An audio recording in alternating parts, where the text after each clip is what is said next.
Network TSPN. And now TSPN News with Tom Slavik. Comprehensive news because in today's world, you need more than just sound bites. TSPN streaming on the World Wide Web and now on demand at tspntv.com.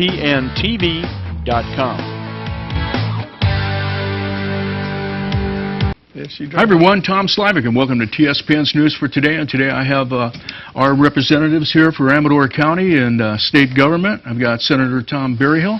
How do you do? Frank, Tom Berryhill, okay. You're doing fine. And Frank Bigelow, how you doing, Frank? I'm doing great. Okay, Frank is our Assemblyman or Assembly person in the Congress here in the state. And we're going to be talking about some issues that are very important. Probably what's on everybody's mind is the drought, Wild and Scenic River. We're always concerned about fire here in Amador County. We're going to be talking a little bit about rim fire, the fire tax. The fair is coming up, and we have that, talking a little bit about fair funding. And I think probably the positive side of everything we're going to be talking about is the wine industry here and the economy with the wine industry. So we'll get to that right after this break, so stay with us right here on TSPN. You're watching Amador County's #1 news and sports leader, TSPN.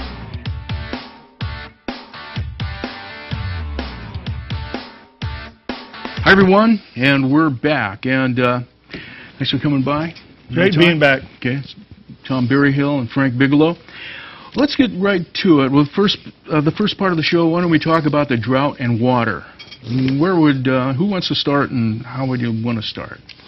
Well, obviously, water is on the forefront on everybody's mind. Both Frank and I have been working on a water bond to put in front of the people of California. Unfortunately, that bond came up a little bit short of the votes right before we broke. And we've got about 10 days once we get back in August to put something together that, quite frankly, was very, very close to being brought forward, and hopefully we can do something. What stalled it out, or why did it not pass? Do you let us know? Well, Frank, I'll defer to Frank on this. I can say that about 3 weeks ago, I left the Capitol with a very good handshake agreement.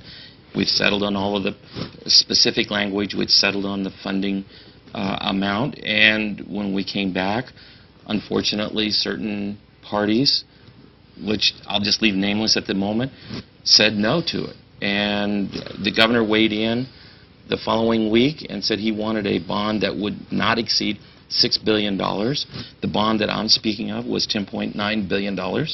And so the leadership in the Democratic House said they wanted to kind of cut the pennies there some and bring it down closer to what the governor wanted.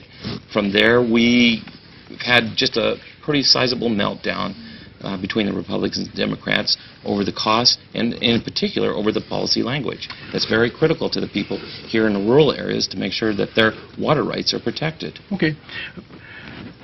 Senator Berryhill, what were we going to get for this? What were we going to buy with that money? This bond that was a bipartisan deal really came down to about $8.5 billion. It was a happy medium.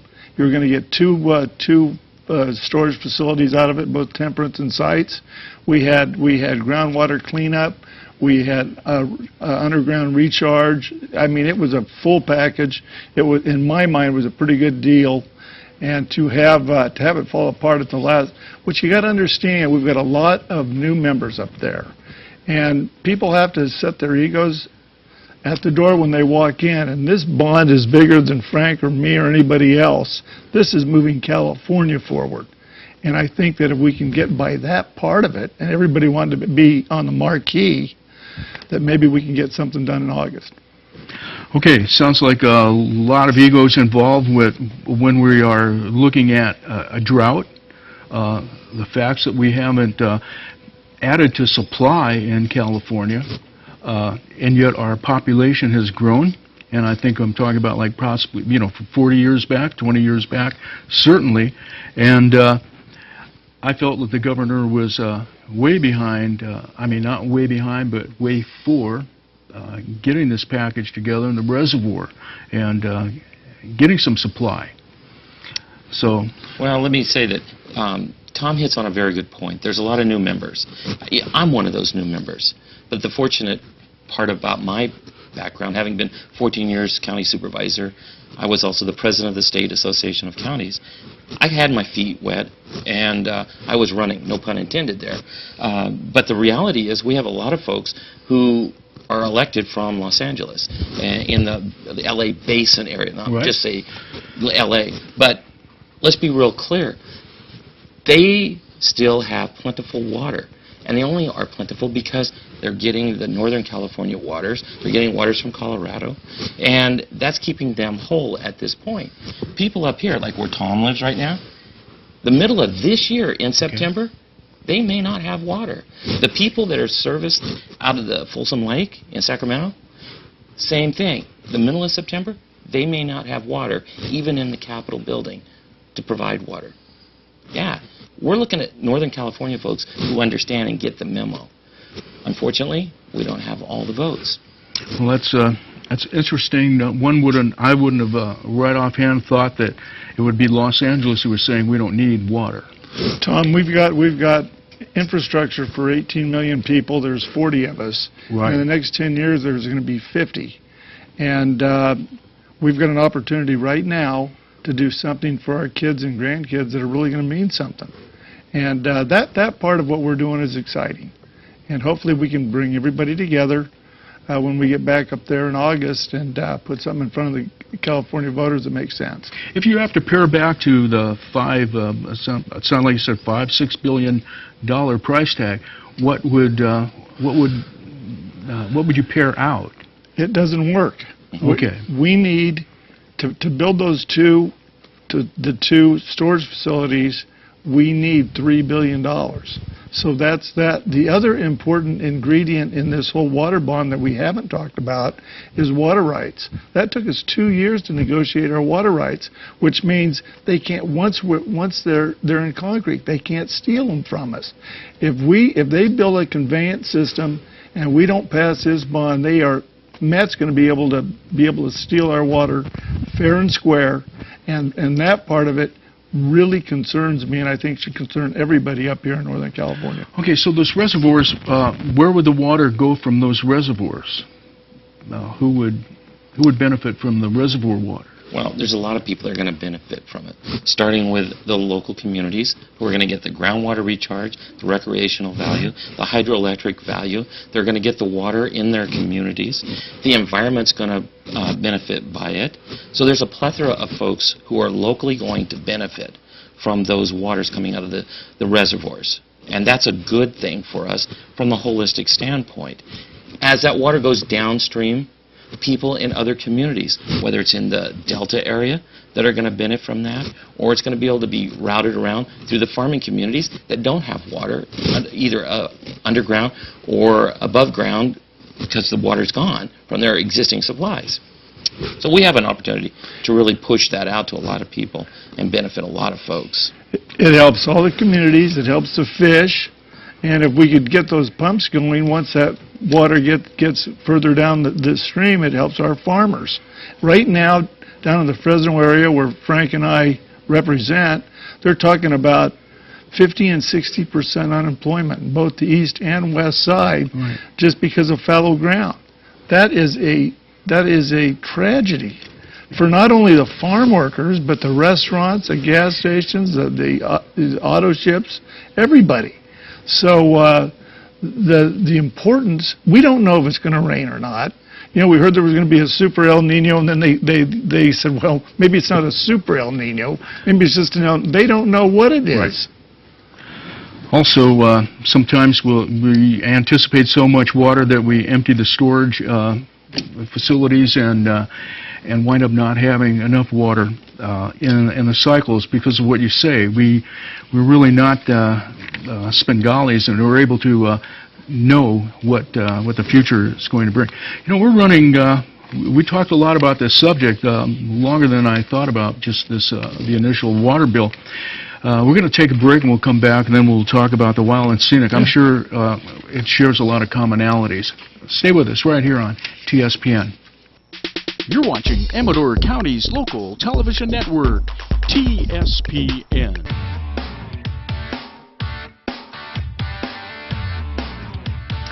And welcome back. We're going to be talking about the Wild and Scenic River, SB 199, and we're talking with Senator Tom Berryhill and Frank Bigelow. And let's see, Frank, you're on a water.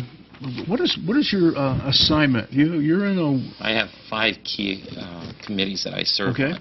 I serve on the Appropriations Committee, which is undoubtedly, by some people's estimates, it's the most powerful Should be, committee because it's where the money can, where a bill can either move forward or not move forward. Right. And I'm vice chair of that committee. I'm Yeah. also vice chair of the Water Committee. You're a new guy. I'm a new guy. Okay. So there's others, but those 2 are 2 of the most key Okay. committees you want to be on. Okay. And the Senator Hancock received, I guess, a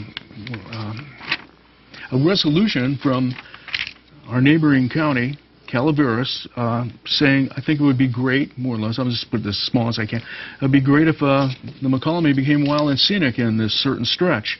And it was like, okay. I don't think anybody looked at what Amador County wanted, what the various entities, Moak-wise was looking at this thing. You guys could probably know more than me, so why don't you address it? Well, I certainly can. You know, you've got Calaveras County, you've got Amador County, you've got counties that go on downstream from there, and those folks, none of them were really consulted. Calaveras was very interested in protecting a certain amenity value, the waters that are rushing down that tourism is thriving on, and they want to protect that from future impoundments of water. But, you know, as I think you would know, Calaveras doesn't relate to the McCollum as Amador County. We get 90% of our water. They get 3% of their water from the McCollum. Also, there's no access from their side of the county. You know, I had asked, and they said, well, I think they have a sign, you know, maybe by the McCollum Bridge where the takeout is. That's close. I'll give them that. Like, Well, but we don't use the river in the same way. That is very true, and that's part of the rub that exists. And the Board of Supervisors, they all in Calaveras County came together and rallied around one member's request to protect the river. Who's the former director of the Foothill Conservancy, who That's right. received $200,000 to You've done try your to get homework this well, Tom. Wild and Scenic. You've done your homework well. But nonetheless, they moved forward. They went to a senator who lives over in the Bay Area, didn't talk to Senator Berryhill, didn't talk to me until after the fact. And we tried explaining to him, wait a minute, there's many hoops that you have to go through, many studies that have to be done through the Public Resource Code, and they still marched forward, and they've got their legislation, and it's still marching through the system. In fact, right before we adjourned for the summer break, they got 1199 pushed out of the Natural Resources Committee, which I sit on. They got it out on a mixed vote. Almost didn't make it out, but they had all hands on deck for the Democrats and got it out of the committee. And for the folks in Amador County, they need to really pay attention to this because this is your future. If this passes, it's going to put a kibosh. It's going to halt your future growth plans on water needs because it's going to block that ability to have access to the future water rights that you are entitled to. I would like to say I think that was the objective, to put the kibosh on development. You know, years ago, when they did the Central Valley Project, what they told the Delta back then was, listen, give us this project, let us take some of this water. Right. And they promised them 4 million acre-feet of water. What did they start doing right after that? They started designated, just like this, white and scenic waters on all these rivers. Since then, they haven't given them one drop of storage. And so to say there's a little skepticism in the Delta is an understatement. And what people in Amador have to be really careful of is that if this passes and the governor, it's going to pass, it's a matter of the governor vetoes it, this takes away all your flexibility moving forward, and in a time when we are in the biggest drought that we've had in our lifetime, to be coming up here and designating this and limiting any future growth whatsoever, I think is irresponsible. I totally agree, and I'm glad you said that, because I was trying to say during these times of a drought, and we're looking at how do we get more water storage, how do we use it wisely. The fear here of the Amador Water Agency is they possibly will not be able to raise the Bear River in order to hold more water. And although the other side, so to speak, would say, well, that's not necessarily true. Every time anyone has tried to raise the Bear River, they've opposed it. So on one side they say we don't oppose it, and on the other side, whenever stuff starts to move, there is opposition.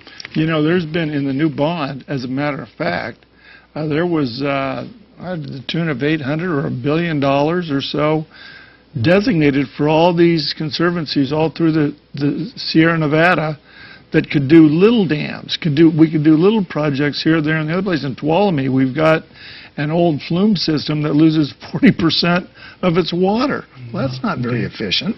And so there's a lot of different projects that we could do right here in Amador County if that bond is passed, but you're going to do nothing if the governor doesn't veto that Wild and Scenic bill.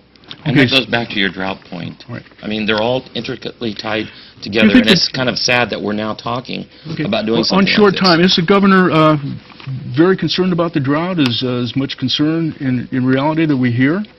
Because it would seem to me, therefore, the governor would be open to listening to some common sense and saying this might not be a good thing to do at this time without more studies, especially the Moke-wise. You might have two different opinions here, but I don't think he's as genuinely concerned about it as he needs to be. When you're only putting up $6 billion, that's a complete denial of the magnitude of what we're facing here. So I think he needs to be a lot more serious about the drought. I've had numerous conversations with him, and he understands the need for more water storage. That $6 billion was a good starting point. He's going to gripe and bitch and moan a little bit about that $8.5 billion, but if we put an $8.5 billion bond in front of him, I believe he'll be there. And because we've gotten rid of the pork of 09, it's an efficient bond that helps everybody. And in the conversations I've had with the governor, he understands that there is a little bit of a climate change happening, and that if you're not going to get the snowpack that we once had, and you're going to get more rain, you have to catch it. Right. So he understands that part of it. Does he need to get a little bit more engaged? I absolutely agree with Frank, and I think but he is waiting for us to do the heavy lifting. And the heavy lifting is to get the votes to get that $8.5 billion bond out in the All right. So do you guys lobby for that? How do you go about doing that heavy lifting? I'm curious. Absolutely. We're working across the aisle every day, working with the governor. To give you an example, okay. I authored a water bond, which is still alive. It's in the Assembly of Probes. I am also the joint author on a bipartisan water bond. The only two bond vehicles that are still legally alive, there's one that's dead but it's gotten reconsideration on the Senate side. So those are the only three vehicles that we have to move this water bond forward in the next few days, basically, once we're back in session. So, yeah, I've been real serious about it, and been in the governor's office. So there's a short time. Should our viewers write the governor? Is that the place to put the pressure? Send in letters. Okay. Absolutely. All right. But only the two that Frank Bigelow's name is on. How much time? Okay. Well, we're going to let Fair Funding. What would you guys like to say about that rather quickly? We just have a few minutes. Well, I think it's important in view of the rim fire, for example. Okay. We house, in these big fires, we use these fairgrounds to house all of our firefighters, and for us to sit back and not fund, just for that one reason, Not to mention keeping agriculture alive and well, and the kids educated as to where that milk comes from, where their meat comes from, is very important as we move forward. I think we've lost that generationally over the years, and the one thing that we don't want to happen in this, in my opinion, is to offshore our food production to China, to Mexico, and to other countries, because I think it's a national safety issue. I think it'd be foolish. Okay, wine industry. Let's hit on that. What did you want to? It's a great subject, and it's a great product. If you haven't had a glass of wine today, All right. it's all good and healthy. But truth is, when you take a look at Amador County, look at Amador. Gosh, 135 wineries. You can spend a day here. In fact, Tom just did a bus tour around a lot of the wineries. I joined him just to visit and have a good time with a lot of different folks.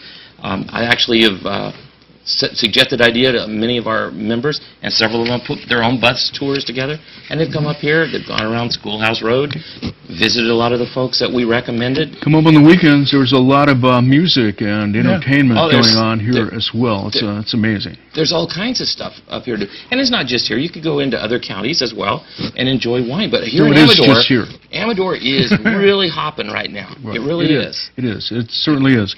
And It's a great wine grape growing area, and it's absolutely a sleeping giant. When you talk about additional jobs that are needed in this area, what have you got? You got timber, and you got the wine industry. And I think that it's underutilized. I think it's a sleeping giant, and fantastic for, like you say, for your tourism and for the communities and weekends with music, and it's a great place to live. Okay, certainly is a great place to live, especially if we have some water. And I hope you all have the best of luck with getting this bill through that you're working on. And, we need to look at the future, look at it for our kids and our grandkids. It's amazing how selfish Americans seem to be at this time. I said that, you didn't. Okay, and It's a pleasure. Okay, thank you very much. Thank you so much, and invite all the folks out to the fair coming up in a couple of weeks. Look forward to seeing them there. Okay, they love you for that. You want to invite everybody to the fair as well? Absolutely. Well, both Frank and I will be out there and looking forward to seeing everybody. Okay, I think we have our fair director in the studio as well, so he's probably going to like that plug as well. Okay, thanks for watching TSPN. We'll see you again next time.